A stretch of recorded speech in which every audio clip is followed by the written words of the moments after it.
Depuis la nuit des temps, les êtres humains vivent avec cette impression qu'il leur manque toujours quelque chose.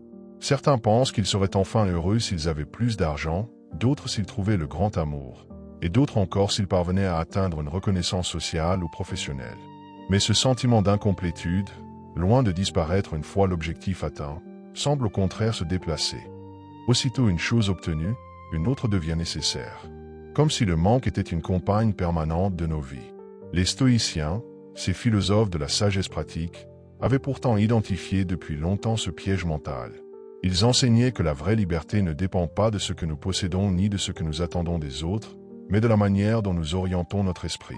Ce ne sont pas les événements qui troublent les hommes, mais l'opinion qu'ils en ont.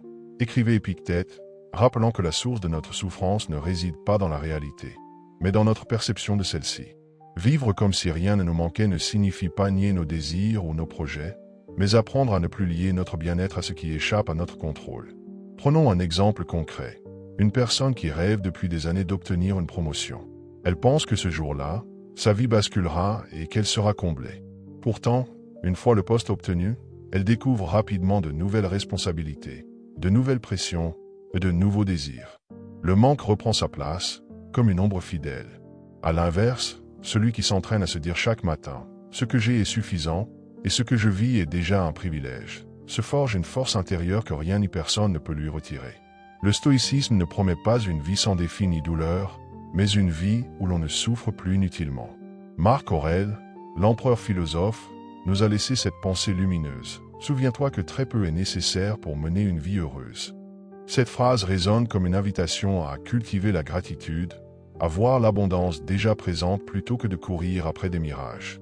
Dans cette vidéo, nous allons explorer 8 leçons stoïciennes puissantes pour apprendre à vivre comme si rien ne nous manquait, à transformer notre regard sur le monde et à ne plus souffrir inutilement. Chaque leçon s'appuiera sur une sagesse antique, mais aussi sur des exemples concrets de notre quotidien moderne, afin que tu puisses appliquer immédiatement ces principes dans ta propre vie. Leçon 1. Distinguer ce qui dépend de nous et ce qui n'en dépend pas.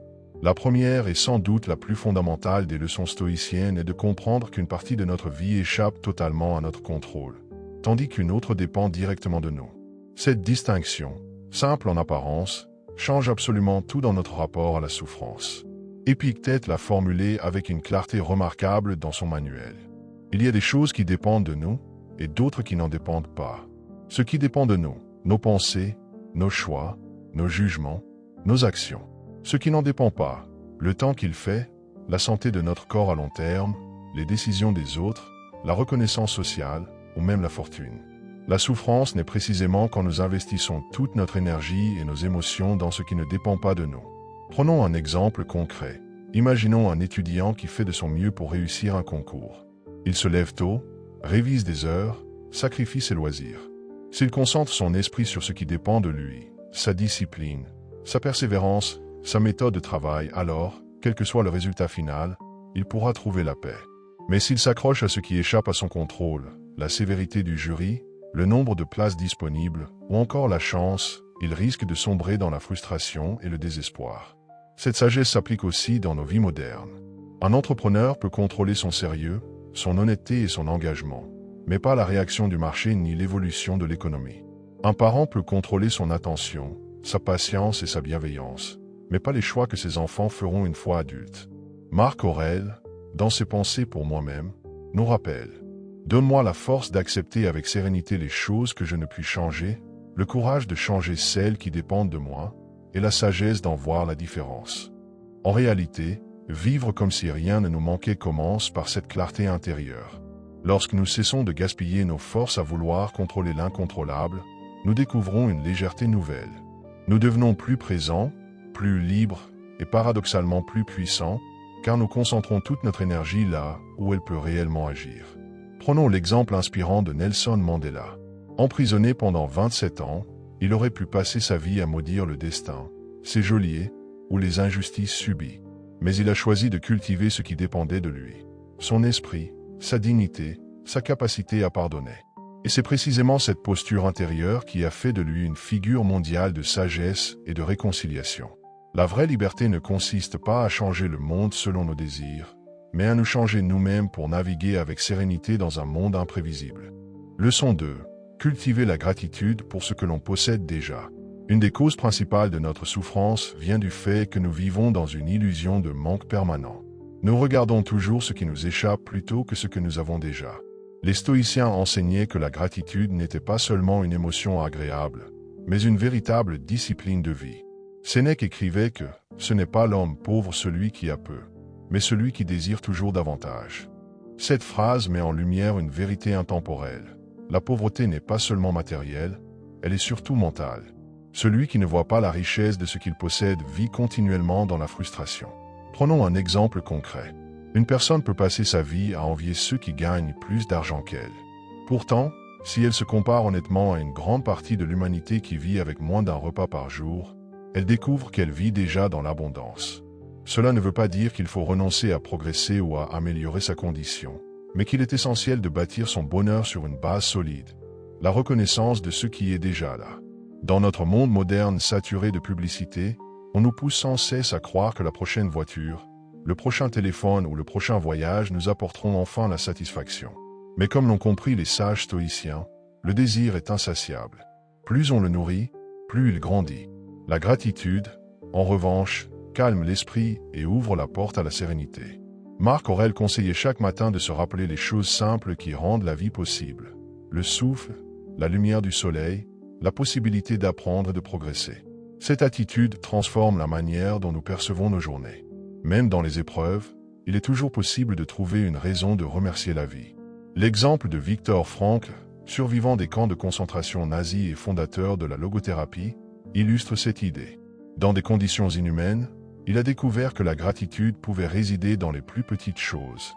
Un morceau de pain partagé, un rayon de soleil entre les barbelés.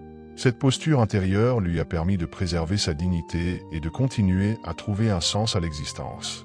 En cultivant la gratitude, nous comprenons que nous ne manquons pas de l'essentiel. Nous avons déjà des ressources, des relations, des expériences qui nous enrichissent. Reconnaître cela est une manière concrète de ne plus souffrir inutilement et de vivre comme si rien ne nous manquait. Leçon 3. Accepter l'impermanence et la nature des choses.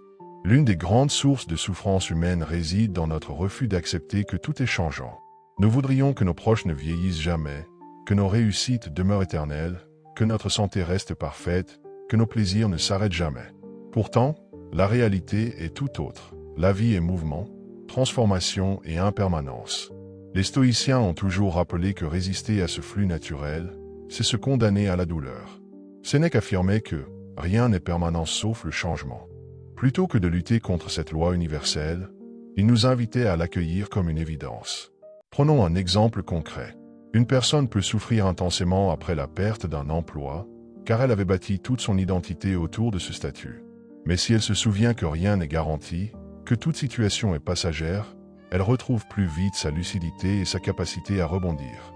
Accepter l'impermanence, ce n'est pas se résigner, mais se libérer de l'illusion que la vie nous doit une stabilité qu'elle ne peut pas offrir. Marc Aurèle, dans ses pensées, conseillait de contempler chaque jour la fragilité des choses, la beauté d'un instant, la présence d'un être cher, le plaisir d'un repas. En reconnaissant que tout peut disparaître demain, nous apprenons à savourer davantage ce qui est là aujourd'hui. Loin de nous rendre pessimistes, cette conscience nous rend plus attentifs, plus vivants. Un exemple historique puissant est celui de l'empereur Marc Aurèle lui-même. Bien qu'il fût l'homme le plus puissant du monde à son époque, il a perdu plusieurs de ses enfants en bas âge et a vécu de nombreuses guerres. Plutôt que de sombrer dans l'amertume, il a transformé ces épreuves en occasion de réflexion sur la fragilité de la vie et la nécessité de garder une âme forte face au changement. Dans notre monde moderne, nous sommes souvent attachés à nos possessions matérielles, à nos relations, à nos projets. Mais tout cela est provisoire. Le comprendre ne signifie pas cesser d'aimer ou de construire, mais aimer et construire en pleine conscience, sans exiger que cela dure toujours. En acceptant l'impermanence, nous cessons de souffrir à chaque changement et nous apprenons à voir la beauté dans le caractère éphémère des choses. Comme le disait Bouddha, dans une sagesse proche du stoïcisme, tout ce qui a une essence connaîtra une fin. Apprendre à accepter cette vérité universelle, c'est avancer vers une vie plus paisible, libérée de l'attachement excessif et de la peur constante de perdre. Leçon 4. Maîtriser ses émotions au lieu de les subir. L'une des grandes forces des stoïciens était leur capacité à rester maîtres d'eux-mêmes dans les tempêtes de la vie. Pour eux, Les émotions ne sont pas des ennemis, mais des signaux. Le problème survient lorsque nous nous laissons emporter par elles sans discernement. La colère, la peur, la jalousie ou la tristesse peuvent prendre le contrôle de notre esprit et nous pousser à agir contre nos valeurs. Épictète disait, « Ce ne sont pas les choses qui nous troublent, mais l'opinion que nous en avons. » Autrement dit, ce n'est pas l'événement en lui-même qui détermine notre souffrance, mais la manière dont nous l'interprétons. La clé réside donc dans notre capacité à reprendre le pouvoir sur notre jugement. Prenons un exemple concret. Imaginez un automobiliste insulté dans un embouteillage. S'il se laisse emporter par la colère, il réagira par des cris, des gestes ou même des actes dangereux. Mais s'il choisit de se dire que la réaction de l'autre n'a rien à voir avec sa propre valeur, il reste maître de lui-même et évite une escalade inutile. L'événement est le même, mais l'expérience est radicalement différente selon la maîtrise de ses émotions. Dans notre vie quotidienne, il est facile de céder à l'angoisse lorsqu'un projet échoue ou que quelqu'un nous critique. Pourtant, la sagesse stoïcienne nous invite à faire une pause, à prendre du recul et à nous demander, cette émotion m'aide-t-elle à agir de façon juste ou m'enferme-t-elle dans la souffrance? Marc Aurèle, qui devait gouverner un empire traversé de crises, de guerres et de trahisons, répétait souvent qu'il ne fallait pas se laisser dominer par les réactions immédiates. Sa force résidait dans sa capacité à garder une sérénité intérieure, même au cœur du chaos. Un autre exemple plus contemporain est celui des sportifs de haut niveau. Lorsqu'un joueur de tennis se laisse envahir par la frustration après une erreur, il enchaîne souvent d'autres fautes. Mais celui qui reste calme, qui maîtrise son esprit, parvient à retourner la situation en sa faveur. Maîtriser ses émotions ne signifie pas les étouffer ou les nier. Il s'agit plutôt de les observer avec lucidité et de décider consciemment de la réponse la plus sage. Cette discipline transforme non seulement nos relations aux autres, mais aussi notre rapport à nous-mêmes. En cultivant cette maîtrise, nous découvrons que nous ne sommes pas prisonniers de nos réactions. Nous devenons capables de choisir la paix au lieu de la colère, la confiance au lieu de la peur, la dignité au lieu de l'abattement. Et c'est ainsi que l'on avance vers une vie où rien ne semble nous manquer, car nous gardons toujours le contrôle de notre monde intérieur. Leçon 5. Se concentrer sur le présent et agir avec justesse. L'un des enseignements les plus puissants du stoïcisme est l'importance de vivre pleinement l'instant présent. La plupart de nos souffrances proviennent de notre tendance à nous projeter dans un futur incertain ou à ressasser un passé révolu. Or, le passé n'existe plus et l'avenir n'est pas encore là. Le seul terrain réel sur lequel nous pouvons agir, c'est l'instant présent. Marc Aurèle écrivait dans ses pensées, « Ne vis pas comme si tu devais vivre 10 000 ans. La mort plane sur toi. Tant que tu vis, tant que c'est possible, sois bon. » Ces mots nous rappellent que chaque moment est unique et qu'il doit être vécu avec conscience et droiture. Prenons un exemple concret. Une personne qui traverse une période de chômage peut s'inquiéter sans cesse de son avenir, se demander si elle retrouvera un travail, se comparer aux autres et s'épuiser dans l'angoisse. Mais si elle choisit de concentrer son énergie sur le présent, elle peut utiliser ce temps pour développer de nouvelles compétences, élargir son réseau ou s'occuper de sa santé. En agissant ainsi, elle transforme une situation anxiogène en opportunité. Dans nos vies modernes, la dispersion mentale est encore plus forte avec les distractions permanentes des écrans, des notifications et des sollicitations sociales. Nous passons des heures à nous inquiéter de ce qui pourrait arriver au lieu de prendre des mesures concrètes aujourd'hui. Les stoïciens nous invitent à un retour à l'essentiel. Agir ici et maintenant avec lucidité et courage. Sénèque le soulignait avec force. Nous sommes souvent plus effrayés que blessés, et nous souffrons davantage de l'imagination que de la réalité. Cette phrase montre combien nos projections nous font plus de mal que la situation réelle. Un autre exemple inspirant est celui des secouristes ou des chirurgiens. Dans des situations critiques, ils n'ont pas le luxe de se perdre dans la peur du futur ou dans les regrets du passé. Leur efficacité dépend de leur capacité à se concentrer uniquement sur ce qui peut être fait, ici et maintenant. C'est cette présence totale qui sauve des vies. Vivre dans le présent ne signifie pas ignorer l'avenir ni oublier le passé, mais replacer chacun à sa juste place. Le passé est un maître dont il faut apprendre les leçons, l'avenir un champ de possibilités qui se prépare aujourd'hui. Mais seul l'instant présent est réel et nous offre un pouvoir d'action. En cultivant cette attitude, nous cessons de courir après ce qui manque ou d'avoir peur de ce qui pourrait manquer demain.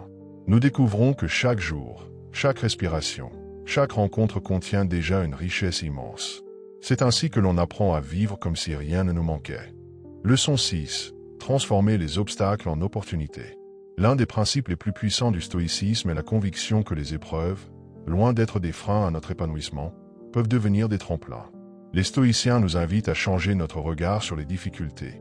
Elles ne sont pas des murs infranchissables, mais des occasions de cultiver la force intérieure, la patience et la sagesse. Marc Aurèle résumait cela dans une formule célèbre. Ce qui fait obstacle à l'action la fait avancer. Ce qui se dresse sur ton chemin devient le chemin. Autrement dit, l'obstacle n'est pas une barrière définitive. Il est une partie intégrante du voyage. Prenons un exemple concret. Une personne qui échoue à créer son entreprise peut voir cet échec comme une humiliation et s'y arrêter, ou bien choisir d'y voir une leçon précieuse. En analysant ce qui n'a pas fonctionné, elle acquiert une expérience que n'aura jamais celui qui n'a pas osé entreprendre. Cet obstacle devient alors une étape vers un succès plus solide. Dans le monde du sport, cette idée se vérifie aussi. Michael Jordan, considéré comme l'un des plus grands basketteurs de tous les temps, expliquait qu'il devait ses réussites à ses innombrables échecs. J'ai raté plus de 9000 tirs dans ma carrière. J'ai perdu presque 300 matchs. 26 fois, on m'a fait confiance pour prendre le tir de la victoire et je l'ai manqué. J'ai échoué encore et encore, et c'est pourquoi j'ai réussi. Cette attitude est profondément stoïcienne, voir l'obstacle comme un maître. Dans notre vie quotidienne, les obstacles sont parfois moins spectaculaires mais tout aussi déterminants. Une critique injuste au travail peut être l'occasion de développer la résilience et l'humilité. Une rupture peut permettre de se redécouvrir et de grandir intérieurement. Une maladie peut révéler la valeur du temps et de la santé et inciter à une vie plus consciente. Les stoïciens nous rappellent que la vie ne se construit pas en évitant les épreuves, mais en apprenant à les utiliser pour nous renforcer. Comme le feu qui embrase tout ce qu'on lui jette, l'esprit stoïcien transforme chaque obstacle en énergie pour avancer. En adoptant cette perspective, nous ne vivons plus les difficultés comme des malédictions, mais comme des étapes naturelles de notre chemin. Nous découvrons alors une liberté intérieure. Même quand la vie semble nous fermer des portes, nous savons que chaque obstacle peut devenir une opportunité pour progresser. Leçon 7. Vivre en accord avec ses valeurs et non avec l'opinion des autres. Une grande source de souffrance dans nos vies vient du fait que nous cherchons trop souvent à plaire, à être acceptés, à correspondre aux attentes du regard extérieur.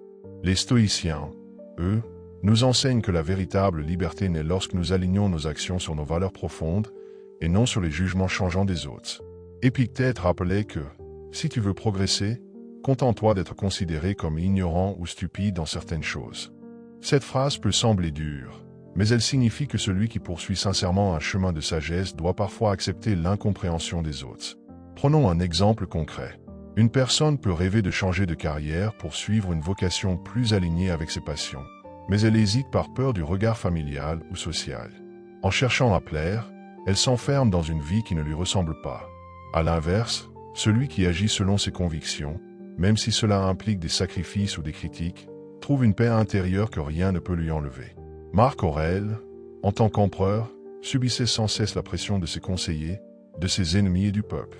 Pourtant, il écrivait chaque jour dans ses pensées pour se rappeler que sa mission n'était pas de satisfaire tout le monde, mais de rester fidèle à la justice, à la modération et au devoir. Il savait que l'opinion des hommes est instable, mais que les principes vertueux demeurent. Dans notre époque moderne, nous vivons sous le poids constant des réseaux sociaux, où l'opinion des autres semble dicter la valeur de notre vie. Un simple commentaire négatif peut déstabiliser une personne, alors même qu'elle recevrait sans encouragement. Le stoïcisme nous apprend à relativiser ce regard extérieur, à nous souvenir que ce qui compte n'est pas l'image que l'on projette, mais la cohérence entre nos actes et nos valeurs. Un exemple inspirant est celui de Rosa Parks, qui a refusé de céder sa place dans un bus aux États-Unis en 1955.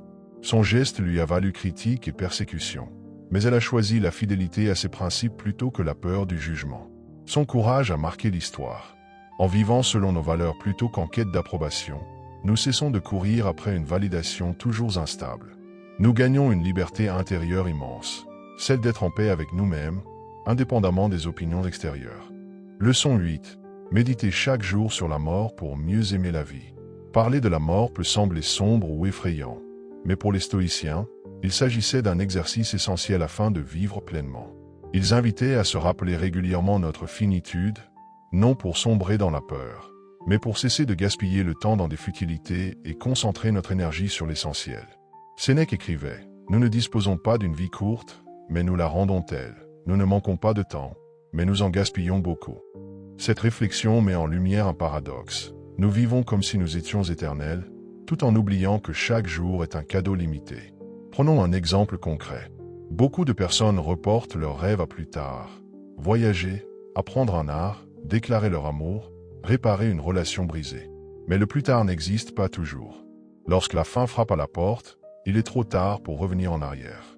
Méditer sur la mort, c'est se rappeler chaque jour que la vie est fragile et précieuse, et qu'il ne faut pas attendre pour vivre avec intensité et justesse. Marc Aurèle conseillait, « Tu pourrais quitter la vie à tout moment. Laisse cela déterminer ce que tu fais, dis et pense. » Loin d'être une invitation à la tristesse, cette pensée est un appel à la clarté. Elle nous pousse à ne pas gaspiller nos journées dans des querelles stériles, dans la course aux biens matériels, ou dans la peur constante de manquer. Un exemple historique puissant est celui des samouraïs au Japon, qui méditaient chaque jour sur leur propre mort. Cette pratique leur donnait une force intérieure incroyable, car en acceptant leur mortalité, ils vivaient et combattaient sans peur, concentrés uniquement sur l'honneur et la justesse de leurs actes. Dans nos vies modernes, cette leçon a une résonance particulière. Quand nous comprenons que notre temps est limité, nous cessons de courir après des illusions et nous apprenons à savourer le présent. Nous devenons plus attentifs à ceux que nous aimons, plus conscients de la beauté des petites choses et plus décidés à agir selon nos valeurs profondes. Méditer sur la mort n'est pas se préparer à la perdre, mais apprendre à mieux vivre. Celui qui accepte sa finitude découvre une liberté immense. Rien ne lui manque, car il sait que chaque instant est une victoire. Nous venons de parcourir 8 leçons essentielles issues de la sagesse stoïcienne. Chacune d'elles nous rappelle une vérité intemporelle. La véritable liberté et le véritable bonheur ne dépendent pas de ce que nous possédons, mais de la manière dont nous orientons notre esprit. Apprendre à distinguer ce qui dépend de nous, cultiver la gratitude, accepter l'impermanence, maîtriser nos émotions, vivre dans le présent, transformer les obstacles en opportunités, rester fidèle à nos valeurs et méditer sur la mort pour mieux aimer la vie. Ces principes ne sont pas des théories abstraites, mais des outils pratiques pour affronter les défis du quotidien. Dans un monde où tout semble incertain, instable et souvent source d'angoisse, le stoïcisme nous offre une boussole intérieure. Il nous apprend à cesser de chercher à l'extérieur ce qui doit être construit à l'intérieur. Comme l'écrivait Marc Aurèle, le bonheur de ta vie dépend de la qualité de tes pensées. L'application de ces enseignements demande de la discipline, mais aussi de la constance. C'est une pratique quotidienne, un entraînement de l'esprit comparable à l'entraînement du corps. Et plus nous cultivons ces réflexes, plus nous découvrons que nous avons déjà en nous tout ce qu'il faut pour vivre une vie riche, pleine et alignée. Alors, retiens ceci. Vivre comme si rien ne nous manquait, ce n'est pas nier nos désirs ou nos projets. C'est choisir de ne plus être esclave d'eux. C'est reconnaître que l'essentiel est déjà là et que la paix véritable se trouve dans notre façon de voir, de penser et d'agir. Si tu mets en pratique ne serait-ce qu'une de ces leçons chaque jour, tu verras progressivement ton rapport au monde se transformer. Tu avanceras avec plus de sérénité, plus de force et plus de liberté. Et c'est là, sans doute, le plus grand héritage des stoïciens. Nous apprendre à ne plus souffrir inutilement et à vivre pleinement, ici et maintenant.